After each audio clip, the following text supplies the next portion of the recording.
I learned English in 5 months. When I say this, people don't believe me. They say, impossible. You need years to learn English. You're lying. And you know what? They're right to be skeptical. Because when I say, I learned English in 5 months, I'm not telling you the whole truth. The real story is more complicated, more painful, and much more interesting. Today, I'm going to tell you what really happened, the uncomfortable truth that nobody talks about. Are you ready? My name is Thomas. I'm 28 years old. I live in New York City now. I work as a translator. People think I'm impressive, but 5 years ago, I was a failure. I had studied English for 10 years in school. 10 years. Every day we had English class. We memorized grammar rules. We learned vocabulary lists. We took tests. I got good grades. My teachers said, "Thomas, your English is excellent." But it was all a lie. I could pass tests. I could write essays, but I couldn't speak. I couldn't understand movies. I couldn't have real conversations. I had studied English for 10 years, and I couldn't even order food at McDonald's. When I was 23, I had a chance to study abroad in the United States. A scholarship, a full scholarship, everything paid for. It was my dream. But there was one requirement, an English interview. I was so confident. I thought, I've studied for 10 years. I'll be fine. The interview was on Skype. The interviewer was a kind American woman. She smiled and said, "Hello, Thomas. How are you today?" I froze. I knew the words. In my head, I was translating, "Hello, how are you?" "I am fine, thank you. And you?"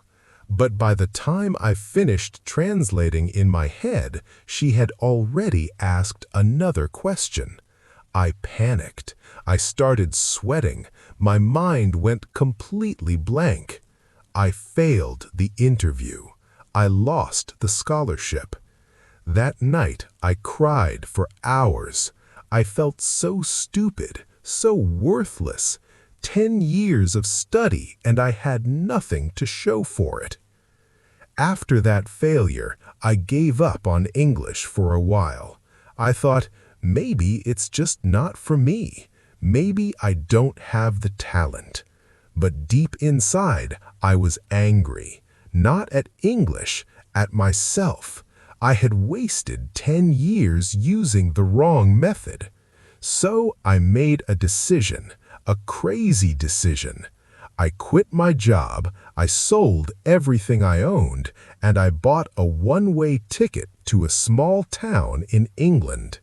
Not London, not a big city, a small town where almost nobody spoke my language. I gave myself a challenge. Learn enough English to have real conversations and do it fast. I had saved $3,000.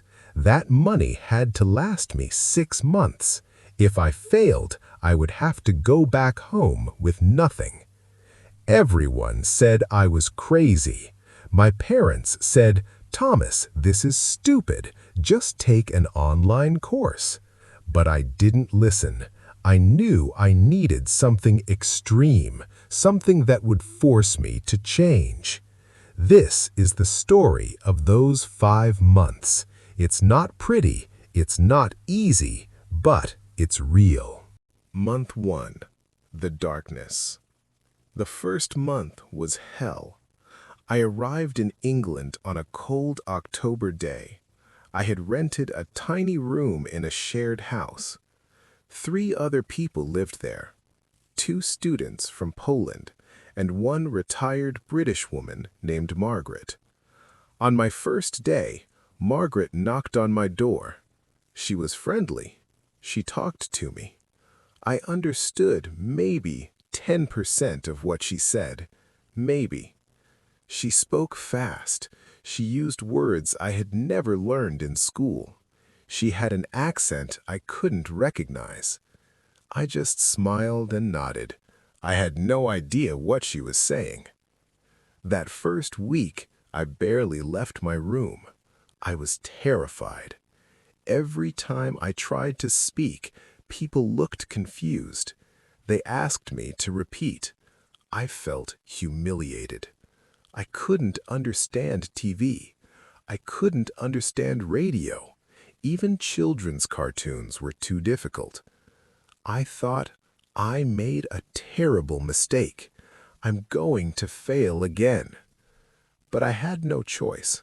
I had no money to go back home yet. I had to stay. I had to try. So I made a rule for myself. Speak to at least 5 people every day, even if it's just one sentence. Day 1, I went to the supermarket. I said to the cashier, "Hello, thank you." That's it. 2 words. Day 2, I went to the same supermarket, same cashier. This time I said, "Hello, how are you? Thank you." She smiled. She said something back. I didn't understand, but I smiled. Day 3, same supermarket, same cashier. I was starting to recognize her voice, her rhythm. By the end of the first week, I could understand when she said, "Do you need a bag?" and "Have a nice day." Small progress, tiny progress, but it was something. I also started watching the same TV show every day. Not a new show, the same episode, over and over. It was a comedy show, 20 minutes long. The first time I watched it, I understood nothing. It was just noise. But I watched it again and again and again. By the 10th time, I started to catch some words. By the 20th time, I understood the basic story. By the 30th time, I could laugh at some of the jokes. My brain was starting to recognize patterns. Month 1 was dark. I cried a lot. I felt lonely. I felt stupid. But I survived. Month 2, the breakthrough. Something changed in month 2. I can't explain exactly when or how, but suddenly I started to understand more. Margaret, my housemate, would talk to me in the kitchen. Before, it was just noise, but now I could catch key words. She would say, "Thomas, I'm going to the shop. Do you need anything?" I started to understand. Thomas, going, shop, need. My brain filled in the gaps. I understood the meaning, even if I didn't catch every word. This was huge. This was the first real sign of progress. I also found a job, a terrible job. I worked at a cafe washing dishes. They paid me very little. The work was hard, but it was perfect for me. Why? Because I could listen to English all day long. The other workers talked while they worked. The customers ordered food. The manager gave instructions. At first, I just listened. I didn't speak much, but I listened to everything. I heard the same phrases hundreds of times. "Can I get a coffee, please? For here or to go? Do you want sugar? Have a great day." Repetition is magic. When you hear something 100 times, your brain learns it without trying. After 1 month of working there, the manager asked me to take orders from customers. I was terrified, but I said yes. The first customer said, "Hi, can I get a large latte with oat milk?" I understood. I actually understood. I typed it into the computer. I said, "Anything else?"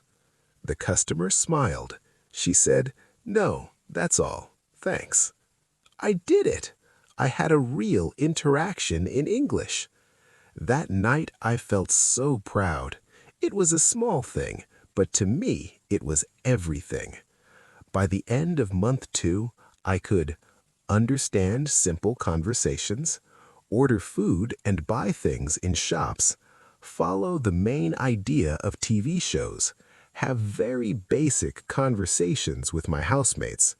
I was still far from fluent. I made many mistakes. My grammar was terrible, but I was communicating, and that's what matters. Month 3. Building confidence.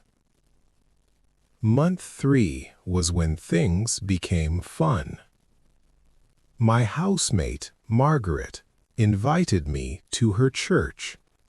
Not to pray. I'm not religious. But she said, "There's a tea social after. You can meet people." I was nervous, but I went. At the tea social, there were about 20 people, mostly older people. They were kind and patient. One woman, Helen, started talking to me. She asked where I was from, why I came to England, what I liked to do. At first, I gave short answers. I'm from country. I came to learn English. I like reading. But Helen kept asking questions. She was genuinely interested, and slowly I started to say more. I made mistakes, many mistakes. I said, "I go yesterday," instead of "I went yesterday." I said, "She have," instead of "she has." But Helen didn't care. She understood me anyway. That's when I learned something important. Native speakers don't care about your grammar. They care about your meaning. If you can communicate your idea, that's enough. Perfect grammar comes later. After that day, I went to the tea social every week. I started to make friends, real friends. We talked about life, about books, about movies, about everything. My English wasn't perfect, but it was real. I was using English to connect with people, not just to pass tests. I also started reading books, simple books, children's books at first, then young adult novels, then finally adult books. Reading helped me in a different way than listening. When I read, I could take my time. I could look up words I didn't know. I could see how sentences were structured. Listening gave me speed. Reading gave me depth. By the end of month 3, I felt like a different person. I was thinking in English sometimes. Not always, but sometimes. When someone asked me a question, I didn't always translate in my head first. Sometimes the English answer just came out naturally. That feeling was incredible. It felt like magic. Month 4. Rapid progress. Month 4 was when everything accelerated. By now, I had been in England for 4 months. I had been exposed to English every single day, all day long. My brain had absorbed thousands of hours of input, and now it was paying off. I started working at the front counter of the cafe, taking orders, making small talk with customers, handling complaints. The manager said I was doing great. She had no idea I could barely speak English 4 months ago.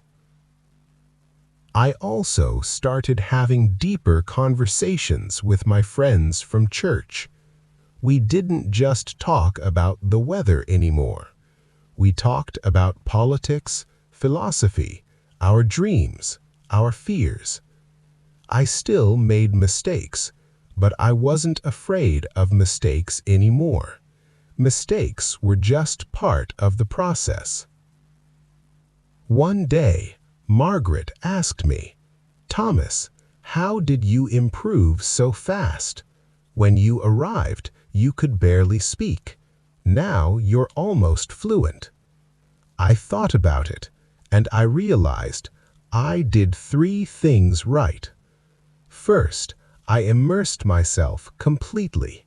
I didn't speak my native language. I didn't watch TV in my native language. I didn't read in my native language. English all day, every day. Second, I focused on communication, not perfection. I didn't worry about grammar. I worried about being understood. Grammar improved naturally over time. Third, I wasn't afraid to be uncomfortable. I put myself in situations where I had to speak, even when it was scary, even when it was embarrassing. These 3 things made all the difference. Month 5. The transformation. By month 5, something amazing happened.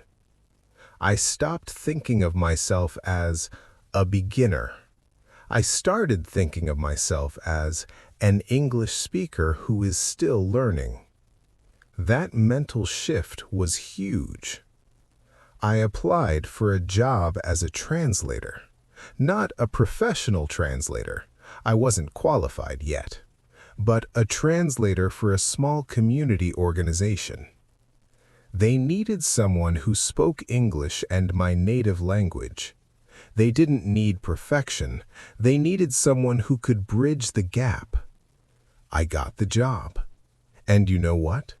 I was good at it. Not perfect, but good.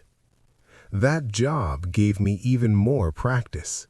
It forced me to learn professional vocabulary. It forced me to speak clearly and confidently. By the end of month 5, I could have long, deep conversations, understand movies and TV shows without subtitles, read adult books comfortably, write emails and professional documents, think in English most of the time.